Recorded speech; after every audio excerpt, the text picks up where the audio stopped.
खुलुमबाय गोजोन फुंबिलिनि गासैबो बड'लेण्ड बुब्लिनि अनसायगिरिफोरखौ बरायग्रोबाय। दिनै 12 अक्ट'बर बृहस्पतिबारनि फानजामुथिखौ फरायथिनो लादों आं गेवलां हाज'वारिया। फानजामुथिनि गिबियाव दं मेष राशि। हरखाबै जाब्रबथाय जानो हागौ। नोंथाङा दिनैनि दिना नोंथांनि थाखाय जोबोरैनो गाज्रि जानो हागौ। वृष राशि। दिनै नोंथांनि नखराव गोजोन गैयै जागोन। नोंथांनि नखराव सुवा जानो हागौ। मिथुन राशि।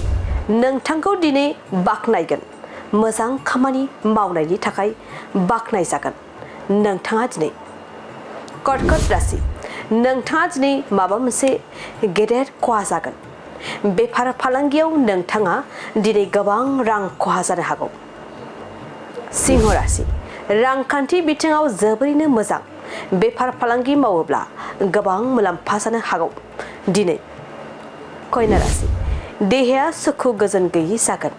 हरखाबै सानाय सुनाय जानो हागौ नोंथाङा दिनै। तुला राशि। मोजां खामानि मावनायनि थाखाय गोबां सुबुङा नोंथांखौ मोजां सोमोन्दो थामहिनबा मोजां सनमान होगोन। वृश्चिक राशि। दिनै नोंथांनि दिना जोबोरैनो मोजां। दिनै नोंथांनि दिना सुखु गोजोनै थांगोन। धनु राशि। दिनै नोंथाङा सांग्राङै थानाया मोजां। गाज्रि आखुनि सुबुङा नोंथांखौ गाज्रि खामानि मावनो लोगो लाबाय थानो हागौ। मकर राशि।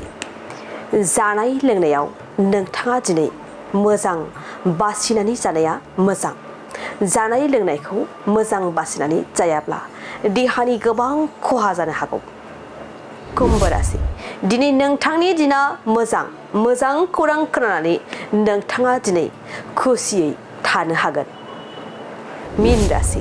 नोंथांनि गोसोनि साननाय लुबैनाय हास्थायनाय थामहिनबा गेदेर थांखिया दिनै जाफुंनो हागौ। दिनै सानसेनि राशि फरायथिनायाबो एसेनोसै। आसा खालामो नोंथांनि दिनैनि साना मोजाङै मोजां थांगोन। बेखौ बड'लेण्ड बुब्लि नखरनिफ्राय मिजिंथिबाय। गोजोन्थों।